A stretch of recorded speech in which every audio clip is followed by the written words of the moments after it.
11 राज्यों की 93 सीटों पर मतदान हो रहा है। तीसरा चरण आज हम देख रहे हैं और सबको यही उम्मीदें हैं, खासकर राजनीतिक पार्टियों को, कि जो पिछले 2 चरण में कम मतदान हुआ है, कम से कम इस चरण में उसकी भरपाई हो जाए।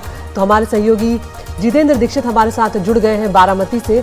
जितेंद्र, बारामती में मुकाबला बहुत ही दिलचस्प है क्योंकि यहाँ पर ननद और भाभी जो है अजीत पवार जी वोट कास्ट कर रहे हैं। इनकी पत्नी सुनेत्रा पवार, ये है सुनेत्रा पवार, ये अपनी जो ननद है सुप्रिया सुले उनको उनके साथ प्रतिद्वंदी है। और शरद पवार, अजीत पवार, एक दादा और एक साहब, ये यहाँ पर बारामती बहुत प्रतिष्ठा की सीट बन गई है इस समय। और जो एनसीपी में विभाजन हुआ, शरद पवार और अजीत पवार में जो जिस तरह से विभाजन हुआ, अब यहाँ के लोगों के लिए बड़ी मुश्किल घड़ी है कि किसके लिए वोट करें। एक वो जिन्होंने इस पूरी सीट को सजोया है, बनाया है, विकास किया है, और एक वो दादा जिन्होंने उसको जो जिस तरह से काम हुआ वहां पे उसकी देखरेख की है। भले ही आरोप वगैरह बहुत लगे इस पे, लेकिन मैं पढ़ रही थी आदित्य कि किस तरह से बारामती का विकास हुआ है। यहाँ पर आपको बता दें 2 एविएशन अकेडमीज हैं, 17 स्कूल, 12 कॉलेज हैं, 110 एकड़ का कृषि विज्ञान केंद्र है। हमारे देश में अगर 171, हमारे पूरे देश में 171 कृषि विज्ञान केंद्र हैं, तो सबसे लीडिंग है वो यहीं का माना जाता है। और यहाँ पर जो शुगर केन फार्मिंग के लिए AI टेक्नोलॉजी का भी प्रयोग हो रहा है। और साथ में आपको बता दें फेरेरो रोशर की 50 एकड़ में कंपनी है, 7,000 लोग हैं, 80% यहीं के स्थानीय लोग हैं। मैं ये इसलिए बता रही हूँ क्योंकि रिसर्च करते करते ये ध्यान में आया कि जो महाराष्ट्र में और बारामती जो ये सीट है, किस तरह से यहाँ पर विकास हुआ है, क्या ये अन्य राज्यों में होता है कि नहीं। जितेंद्र हमारे साथ मौजूद है। जितेंद्र, तो जरा आप बताइए वहां पर पसोपेश क्या है लोगों का, किसको वोट कर सकते हैं, या क्या मंशा है वहां पे। जी हाँ, बिल्कुल। देखिए, जैसा कि आपने बताया कि यहाँ मुकाबला जो है सुप्रिया सुले और सुनेत्रा पवार के बीच है, लेकिन असली मुकाबला अगर हम देखें तो असली मुकाबला शरद पवार और उनके भतीजे अजीत पवार के बीच में है। और एक तरह से 2 गठबंधनों के बीच भी टकराव है, एक तरफ महायुति है और दूसरी तरफ महाविकास आघाड़ी है। चूँकि सुनेत्रा पवार जो है महायुति की उम्मीदवार हैं और सुप्रिया सुले महाविकास आघाड़ी की उम्मीदवार हैं।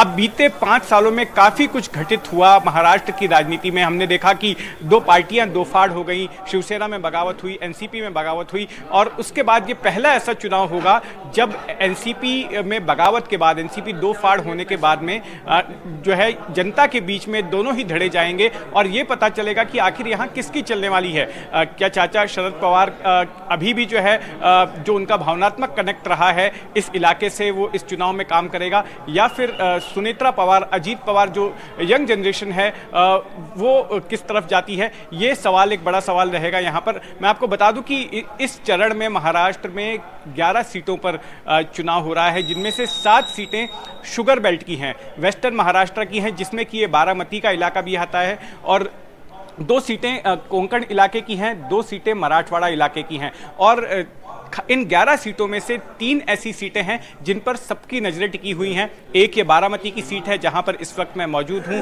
दूसरी सीट सिंधुदुर्ग रत्नागिरी की सीट है जहां पर बीजेपी के दिग्गज नेता, केंद्रीय मंत्री और महाराष्ट्र के पूर्व मुख्यमंत्री नारायण राणे चुनाव लड़ रहे हैं। और एक तीसरी सीट है सोलापुर की, जहां पर कांग्रेस के दिग्गज नेता सुशील कुमार शिंदे की बेटी प्रणिति शिंदे चुनाव लड़ रही हैं, वो एक विधायक भी हैं। तो इन 3 सीटों पर महाराष्ट्र में खास करके सबकी नजरें गड़ी रहने वाली हैं। मैं इस वक्त बारामती के उस मतदान केंद्र पर मौजूद हूं जहां कुछ ही पलों बाद शरद पवार वोट डालने के लिए पहुंचेंगे। यहां पर हम देख रहे हैं कि अभी सुबह से मतदाताओं में उत्साह नजर आ रहा है। हालांकि हमने पिछले 2 चरणों में देखा था कि जिस तरह से महाराष्ट्र में हीट वेव थी, उसके चक्कर में यहां पर मतदान का प्रतिशत काफ़ी कम रहा। लेकिन अगर मैं सुबह की बात करूं तो सुबह में हमने देखा कि मतदान शुरू होने से पहले ही यहां पर मतदाताओं की कतार लग गई थी और मतदाताओं का आना लगातार जारी है। अब ये देखना दिलचस्प होगा कि जिस तरह से दिन आगे बढ़ता है तो क्या उस दौरान भी इसी तरह का रिस्पांस मतदाताओं की ओर से पोलिंग बूथ पर देखने मिलता है, या फिर मतदान का प्रतिशत या लोगों का आना पोलिंग बूथ की तरफ जो है घट जाता है। बिल्कुल जितेंद्र, आपके पास हम आते रहेंगे। तो तस्वीरें बारामती की जितेंद्र दीक्षित हमारे सहयोगी दिखा रहे हैं, जहां पर सुबह जो है लंबी कतार नजर आ रही है लोगों की। शरद पवार कुछ ही देर में यहां पर मतदान के लिए आने वाले। अमिताभ जी, महाराष्ट्र की अगर हम बात करें, 2 एनसीपी हो गई है, 2 शिवसेना यहाँ पर हो गई है। क्या उद्धव ठाकरे और शरद पवार के लिए यहाँ पर सहानुभूति फैक्टर कुछ काम आ सकता है? देखिए, जो ट्रेडिशनल वोटर है उसमें एक कंफ्यूजन तो है कि किसके साथ जाएं, और इसके लिए भी बारामती का जो वोटिंग परसेंटेज है, टर्नआउट, वो भी देखना बहुत इंपॉर्टेंट रहेगा कि बढ़ता है या घटता है तो कितने से घटता है। और क्योंकि क्षेत्रीय दलों में फैमिली पार्टीज का कंट्रोल होता है, तो अगर शिवसेना की बात करें तो वहां पे जरूर सहानुभूति क्लियरली उद्धव ठाकरे की पार्टी को मिल सकता है, क्योंकि एक लीडर, एक फैमिली के साथ अलिजियंस होता है ट्रेडिशनल वोटर्स। बाला साहब की विरासत भी है, और विरासत भी है, तो किसके कौन असली वारिस है उसका भी फैसला है। एनसीपी में थोड़ा पेच है, क्योंकि दोनों ही तरफ पर परिवार के ही लोग हैं, तो अब देखना पड़ेगा कि सहानुभूति जो है वो किसके साथ होती है। ऑर्गेनाइजेशन स्ट्रक्चर हो सकता है कि अजित पवार के साथ हो, लेकिन शरद पवार अभी भी जोर लगाए हुए हैं और ओल्ड वॉर हॉर्स हैं, और देखना पड़ेगा कि ये किस करवट जो है वो वोटर्स पढ़ते हैं। और अब हम देख रहे हैं गृह मंत्री अमित शाह की तस्वीरें यहाँ पर आ रही हैं। दोनों के जो पोलिंग बूथ थे वो अलग अलग थे। तो पहले प्रधानमंत्री नरेंद्र मोदी जो है उन्होंने मतदान किया है, और अब गृह मंत्री की इस वक्त तस्वीरें आ रही हैं। क्या ये मतदान के लिए पहुंचे या फिलहाल कार्यकर्ताओं से यहाँ मुखातिब होंगे, देखना होगा। लेकिन उनके बेटे भी नज़र यहाँ पर आ रहे हैं अमित शाह के। अमिताभ जी, जो बात अभी आप कह रहे थे, हम जिसका हम जिक्र यहाँ पर कर रहे थे, अगर हम आपने अजित पवार और शरद पवार की जब बात की, तो यहाँ पर ये भी एक फैक्टर है कि अजित पवार भी जमीन से जुड़े हुए रहे और संगठन पर उनकी अच्छी पकड़ है। ऐसे में यहाँ पर शायद एनसीपी को देखें तो शायद कंपटीशन दोनों में तगड़ा हो जाता है। हो सकता है, यहाँ पे कंपटीशन तगड़ा हो सकता है, क्योंकि दोनों ही तरफ परिवार के लोग हैं, और अजित पवार कहीं ना कहीं संगठन संभालते हैं, जबकि सुप्रिया सुले करते हैं। हाँ, बारामती का यही कहा वही करते हैं, लार्जली नेशनल पॉलिटिक्स को। जी मनीषा जी, वहां पे ये नारा है अब की बार सुनेत्रा पवार, ये भी सुनने को वहां पर आ रहा है। सुप्रिया सुले रही है हमेशा, लेकिन ये कहा जाता रहा कि वो तो यहीं पे दिल्ली में रही, यहाँ की नेशनल पॉलिटिक्स उन्होंने संभाला, और दुखद जिस तरह से विभाजन हुआ। लेकिन आपकी नजर में, आपका आकलन, आज क्या हो रहा होगा बारामती के जो लोग हैं वहां पर? देखिए, बारामती का रिप्रेजेंटेशन सुप्रिया सुले ने बहुत समय से किया है, और वहाँ की एक सांसद रही हैं, और बहुत मेहनत करती हैं अपने क्षेत्र और इलाके में।